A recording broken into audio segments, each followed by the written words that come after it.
We're going to pull this back tray off. Now you've got these little locking pins that go down, you just turn them, and then this cover will just lift up and away. And underneath this is your cabin air filter, which I've already replaced. So this is a charcoal cabin air filter, so nice and clean because it's brand new.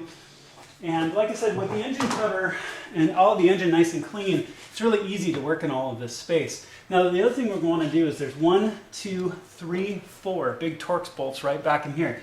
And I'm not going to move my camera to show them because they're really easy to see when you just look. When you pull this off, you can pull this entire tray off so you can get to the back of your motor much more easily. And we're going to pull the vanity cover next.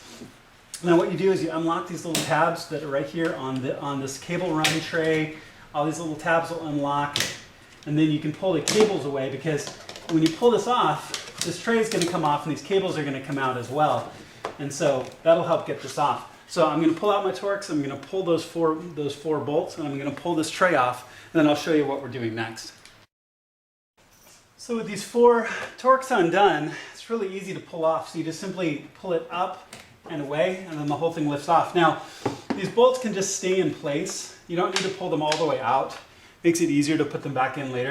So nice, easy, and simple. Set this safely aside. Now these cables can stay here. They're just out of the way so you can get to these rear clips for your covers. Now in my case, I'm missing one of the little clips here on the vanity cover. I bought the replacement for that. I don't know where it went, so I'm going to replace that so it looks nice. And I'll pull the vanity cover next.